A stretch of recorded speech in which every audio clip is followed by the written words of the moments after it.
ವೀಕ್ಷಕರೇ, ನಮಗೆ ಇಷ್ಟೊತ್ತು ಪ್ರಾಣಾಯಾಮನ ಮಾಡಿ ನಮಗೆ ತೋರಿಸಿದ್ದಾರೆ.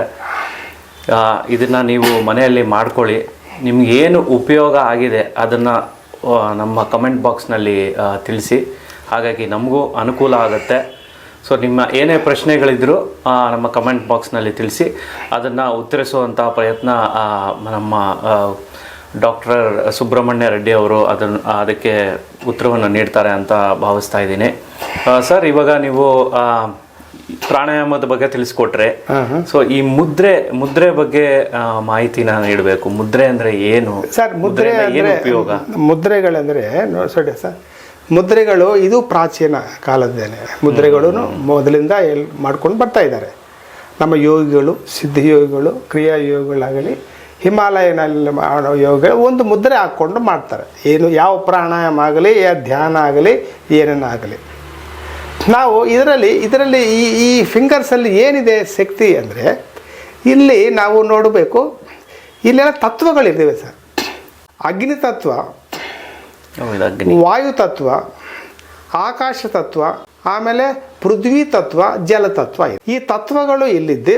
ನಾಟ್ ಓನ್ಲಿ ದಟ್ ಒನ್, ಚಕ್ರಗಳು ಇಲ್ಲಿದೆ, ಇದರಲ್ಲೇ ಇದೆ.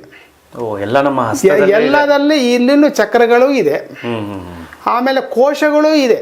ಕೋಶ, ಪಂಚಕೋಶಗಳು ಇದೆ ಅಲ್ವಾ? ಪಂಚ ಪ್ರಾಣಗಳು, ಪಂಚಕೋಶಗಳು, ಪಂಚಚಕ್ರಗಳು ಎಲ್ಲ ಈ ಫಿಂಗರ್ಸ್ನಲ್ಲೇ ಇದೆ. ಇಲ್ಲಿ ಈ ಫಿಂಗರ್ಸ್ ಅಲ್ಲಿ ಒಂದು ಪ್ಯಾಟರ್ನ್ ನಲ್ಲಿ ನಾವು ಮುದ್ರೆ ಹಾಕಿದರೆ ಆ ಮುದ್ರೆ ಬೆನಿಫಿಟ್ ಬರುತ್ತೆ.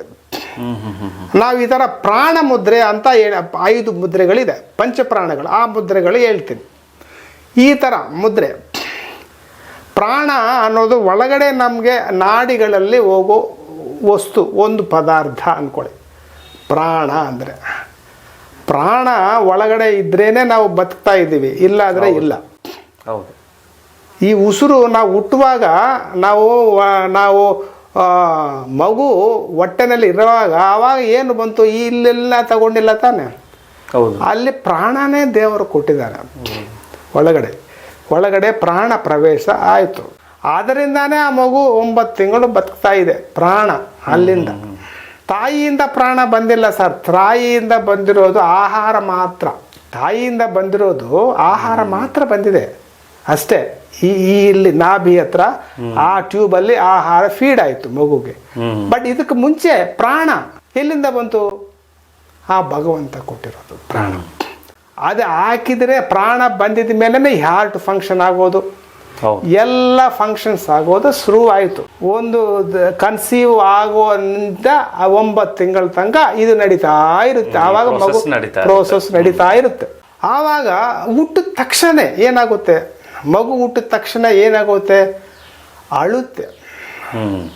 ಅಳಿದ್ರೆ ಏನಾಗುತ್ತೆ ಅಂದರೆ, ಇವಾಗ ಆ ಪ್ರಾಣ ಒಳಗಡೆ ಇದೆ ಅಲ್ವಾ, ಅದು ಅಲ್ಲೇ ಇರುತ್ತೆ.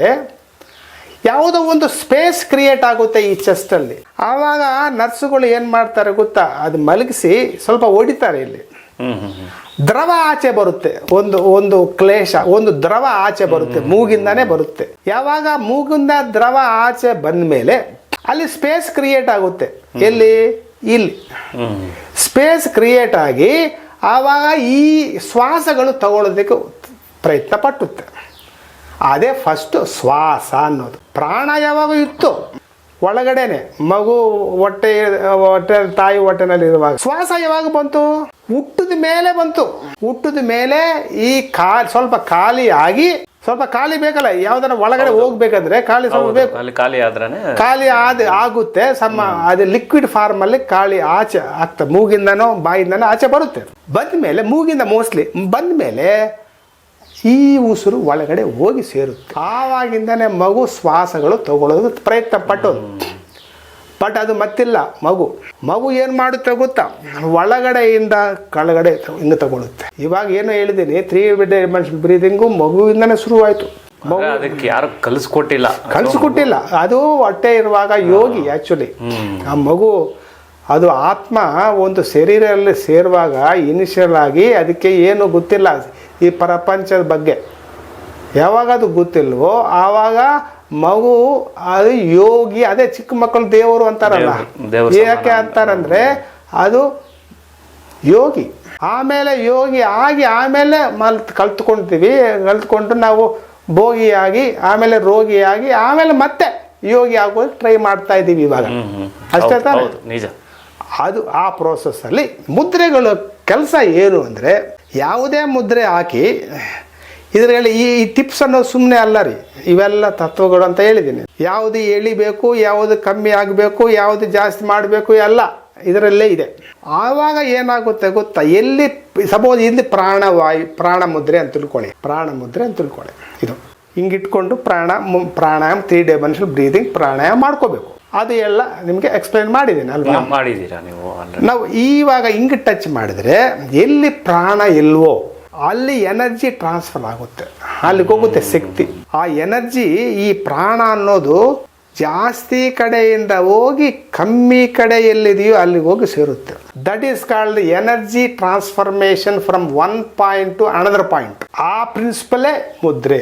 ಅದೇ ಮುದ್ರೆ ಅಂದರೆ ಏನೂ ಇಲ್ಲ, ದಟ್ ಈಸ್ ದಿ ಟ್ರಾನ್ಸ್ಫರ್ಮೇಷನ್. ನಾವು ಗೊತ್ತಿತ್ತು ಬಟ್ ನಾವು ಗೊತ್ತಿಲ್ಲದೆ ಮಾಡ್ತಾ ಇದ್ದೀವಿ ಯಾವುದೋ ಒಂದು. ಬಟ್ ಟೆಕ್ನಿಕಲ್ ರೀಸನ್ ಅಂದರೆ, ಸೈಂಟಿಫಿಕ್ ಆಗಿ ರೀಸನ್ ಯಾವ ಥರ ಅಂದರೆ, ಯೋಗಿ ಹೇಳಿರೋದು ಈ ಥರ ಮುದ್ರೆಗಳು ಯಾವುದನ್ನು ಹಾಕಿ ಆ ಎನರ್ಜಿ ಟ್ರಾನ್ಸ್ಫರ್ ಆಗಿ ಎಲ್ಲೆಲ್ವೋ, ಎಲ್ಲಿ ಕೊರತೆ ಇದೆಯೋ, ಲಂಗ್ಸಲ್ಲಾಗಲಿ, ಆಮೇಲೆ ಹಾರ್ಟಲ್ಲಾಗಲಿ, ಇಲ್ಲೇ ಆಗಲಿ, ಮೆದುಳಿಗಾಗಲಿ, ಆ ಪ್ರಾಣ ಎಲ್ಲಿ ಕಮ್ಮಿ ಇದೆಯೋ ಅಲ್ಲಿ ಹೋಗೋದಕ್ಕೆ ಈ ವಾಯು, ಈ ಮುದ್ರೆ ಸಹಾಯ ಮಾಡುತ್ತೆ. ಯಾವ ಮುದ್ರೆ ಹಾಕಿದ್ರೆ ಆ ಪರ್ಟಿಕ್ಯುಲರ್ ಕಂಟೆಂಟು ಸಹಾಯ ಆಗುತ್ತೆ. ಈ ಮುದ್ರೆ ಹಾಕಿ ಮಾಡಬೇಕು. ಇದು ಮುದ್ರೆ ಬಗ್ಗೆ. ಮುದ್ರೆ ಅಂದರೆ ಸುಮ್ಮನೆ ಅಲ್ಲ ರೀ, it is really very very important ಮುದ್ರೆ. ಈ ಥರ ಸೂರ್ಯ ಮುದ್ರೆ ಅಂತ ಒಂದಿದೆ. ಈ ಥರ ಹಾಕಿದರೆ, ಫಾರ್ ಎಕ್ಸಾಂಪಲ್ ಇದು ಸೂರ್ಯ ಮುದ್ರೆ ಅಂತಾರೆ. ಇದನ್ನು ಪ್ರೆಸ್ ಮಾಡಿ. ಇದನ್ನ ಈ ಮುದ್ರೆಗಳಲ್ಲಿ ಎಷ್ಟು ವಿಧಾನಗಳಿದೆ ಅಂದ್ರೆ? ಎಷ್ಟೋ ಇದೆ ಸರ್. ಕಾಯ ಮುದ್ರೆಗಳಿದೆ, ಮನೋ ಮುದ್ರೆಗಳಿದೆ, ಎಷ್ಟೋ ಇದೆ. ಈವನ್ ದ್ವಾದಶಿ ಮುದ್ರೆಗಳು ಇದೆ. ದ್ವಾದಶ ರಾಶಿಗಳ ಮುದ್ರೆಗಳು, ಯೋನಿ ಮುದ್ರೆ ಇದೆ, ಲಿಂಗ ಮುದ್ರೆ ಇದೆ, ರುದ್ರ ಮುದ್ರೆಗಳು, ಎಷ್ಟೋ ಮುದ್ರೆಗಳಿದೆ. ಒಂದಲ್ಲ ನೀವು ಪ್ರಾಕ್ಟಿಕಲ್ ಆಗಿ ಮಾಡಿ ತೋರಿಸ್ತೀರಾ ನಮ್ಮ? ಖಂಡಿತ ತೋರಿಸ್ತೀನಿ. ಇವಾಗ ಈ ಪಂಚ ಮುದ್ರೆಗಳಲ್ಲಿ ಇದು ಹಾಕಿದೆ, ಮುದ್ರೆ ಪ್ರಿನ್ಸಿಪಲ್ ಗೊತ್ತಾಯ್ತಲ್ಲ. ಮುದ್ರೆ ಹಾಕಿ ಪ್ರಾಣಾಯಾಮ. ಈ ಪ್ರಾಣಾಯಾಮ ಮಾಡುವಾಗ ಏನು ಇರಲಿ ಅಂದರೆ, ಈ ಲಂಗ್ಸ್ ಇದೆ ಅಲ್ವಾ, ಅದದ್ದು ಕ್ಲೇಶಗಳೆಲ್ಲ ಹೋಗ್ತವೆ.